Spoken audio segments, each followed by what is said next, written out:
தான் பார்க்க போகிறோம். 9th sum பார்த்தீங்கன்னா a positive integer when divided by 88 gives the remainder 61.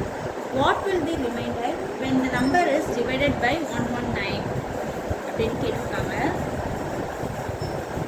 இப்போது என்ன கேட்குறாங்கன்னா, ஒரு பாசிட்டிவ் இன்டீச்சரை வந்து 88ஆல் டிவைட் பண்ணால் அதோட ரிமைண்டர் 61 கிடைக்கும். அப்போது 119ஓட ரிமைண்டர் என்ன அப்படின்ற மாதிரி கேட்குறாங்க. இப்போ நம்ம எப்படி எடுத்துக்கிறோன்னா, let the positive integer be எக்ஸ்ன்னு எடுத்துக்கிறோம். அப்போ என்னன்னா x is equal to 88 into y. அதான் என்ன சொல்லியிருக்காங்க, பாசிட்டிவ் இன்டீச்சரை 88ஆல் டிவைட் பண்ணால் ரிமைண்டர் 61 கிடைக்கும்னு சொல்லிட்டாங்க. இப்போ பாசிட்டிவ் இன்டீச்சர் நமக்கு தெரியாதுல்ல, அதுதான் ஒய்ன்னு வச்சுக்கணும். 88y + 61 இது வந்து நம்மளோட ஸ்டேட்மெண்ட்.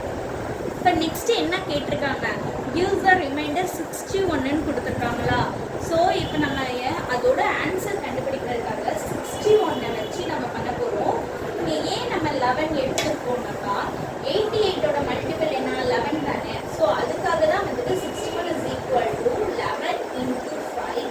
11 வந்து ஏதோட 60 பண்ணி 11 நம்ம டிவைட் பண்ணி பார்க்கணும். அப்போ 61 பண்ணுறப்போ 55 தான் வரும். அதுக்கு மேலே நம்ம 5 டைம்ஸ்க்கு மேலே 6 டைம்ஸ் தான் பண்ணிட்டோம்னா அதை விட ஜாஸ்தியாக போயிடும், 66ஆக போயிடும். அதனால தான் 5 டைம்ஸ் எடுத்துக்கணும். 11 into 5 55. பேலன்ஸ் என்ன இருக்குது, 6 இருக்குது. ரிமைண்டர் அப்போ 6. த ரிமைண்டர் இஸ் 6. இங்கே என்ன கேட்டிருக்காங்க, வாட் வில் பி த ரிமைண்டர்னு கேட்குறாங்க. அப்போ தட்ஃபோர் த ரிமைண்டர் இஸ் 6. அவ்வளோதான் ஆன்சரே. ரொம்ப சிம்பிளானது தான், ரொம்ப குழப்பிக்கலாம் வேணும். நெக்ஸ்ட்டு 10th sum பாருங்களேன். Prove that two consecutive positive integer always co-prime. இப்போ நம்மளை ப்ரூவ் பண்ண சொல்லியிருக்காங்க, ஒரு 2 கான்செக்யூட்டிவ் பாசிட்டிவ் இன்டீச்சர் வந்து எப்போவுமே co-prime-ஆக தான் இருக்கும் அப்படின்னு நம்மளை ப்ரூவ் பண்ண சொல்லியிருக்காங்க. இப்போ நம்ம எப்படி எடுத்துக்கிறோம், let the two consecutive positive numbers be I and I plus 1. 2 எடுத்துக்கிறோம், ஐயும் I plus 1 நம்ம அசியூம் பண்ணிக்கிறோம். இந்த co-prime என்ன, x, y-ன்னு எடுத்துக்கிறோம்.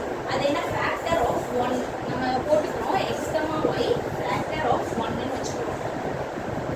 ஃபர்ஸ்ட் I எடுத்துக்கிறோம். I is given positive number. I is positive நம்பர்னா என்ன, 1 2 3 4 அதுதானே பாசிட்டிவ் நம்பர்னா. அப்போ therefore I is equal to 1, 2, 3. இப்போ 1 பார்த்தீங்கன்னா நமக்கு ஆட் நம்பராக இருக்குது, 2 பார்த்தீங்கன்னா ஈவன் நம்பராக இருக்குது. ஸோ 1 ஆடாக வந்தால் அடுத்து வர்றது வந்து ஈவனாக வருது. அப்போ